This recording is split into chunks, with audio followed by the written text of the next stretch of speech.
Guys, so today I'm going to be telling you about this really creepy paranormal story that has to do with my family, and I'm really surprised I haven't shared it on my YouTube channel yet because it's seriously one of the creepiest stories ever, probably the creepiest shit I've ever heard, and it actually involves the Warrens. If you guys watch a lot of horror movies, you might know who the Warrens are. They're demonologists and they're paranormal investigators, and they're very famous. They've had movies made about them, and they were actually involved in this case that had to do with my family home. And I am not shitting you guys, this legit happened, but I had no idea. I was only made aware that this happened when I was in college. It's just such a weird coincidence. But anyways, I went to community college to get my associate's degree in criminal justice, and one of my classes was like extremely boring. It was like a cop class, and the teacher of that class was a former lieutenant in the town where my family is from, which is like one town over from where I live now. And my family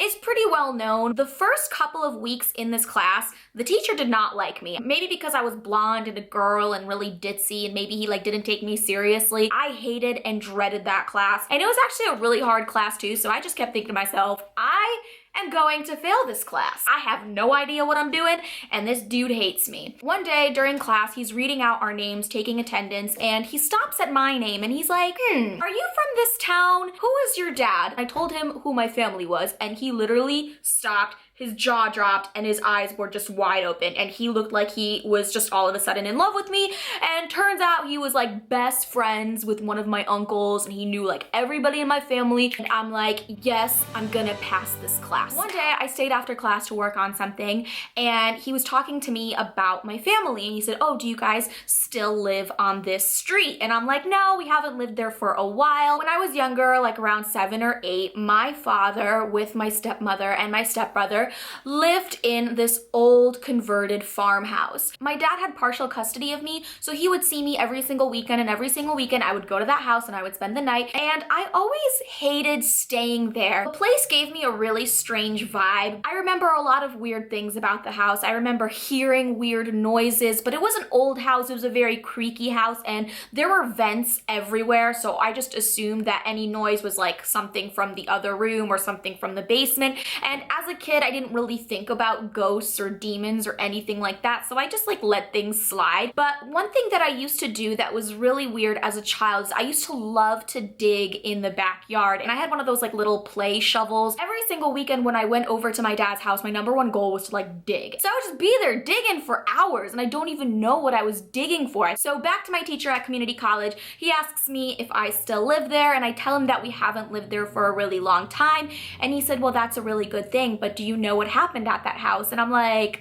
no. And he's like, well, back when I was a lieutenant, there were some issues with the house. And I'm just looking at him like, he told me that there were some demonic spirits in that house. Basically, my uncle at one point or another was living at the house, and he was seeing some strange things, some mysterious shadows, screaming. The piano would start playing itself, and many times the cops were called. At the time when my uncle was staying there, refused to sleep there by himself. So the cop, my teacher, actually used to sleep at this house. My teacher, a former police officer, swore to me that he saw some crazy stuff at this house. He told me that every time he walked down the stairs in this house, he would feel someone trying to push him from behind. He would see black shadowy figures around the house. He heard someone playing the piano downstairs several times. And so I asked him, okay, so the house isn't haunted anymore, is it? And he said, no, it's not haunted anymore. And eventually the Warrens were contacted, and the Warrens came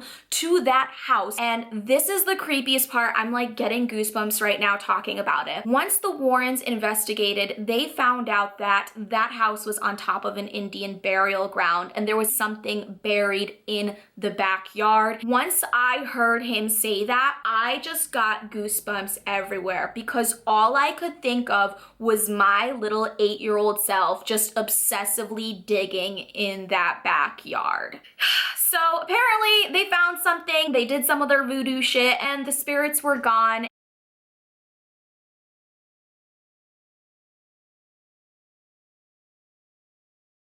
It is just so crazy, and what's really weird is that my grandfather lives behind this old farmhouse. I pass by it all the time. The house looks completely different because it's been completely renovated, but every time I pass by it, I still just get a really weird, creepy, and uneasy feeling. So yeah, that is my creepy paranormal story. I know a lot of you guys are probably just like, this girl is full of shit, but no, I'm serious. This like actually happened. Do I believe in ghosts? Do I believe in spirits? Do I believe in demons? I think I do. I mean, unless all of us are crazy and are just having some vivid hallucinations, I definitely do think there are like evil spirits around us, which makes me really terrified to mess with anything paranormal. Like, I used to play with Ouija boards when I was younger, and I had some really weird experiences with them. If you guys want to know about that, let me know in the comment section below, and give this video a thumbs up if you like the paranormal story. Also, make sure to subscribe to my channel if you haven't already. Thank you guys so much for watching, and I'll see you in my next video.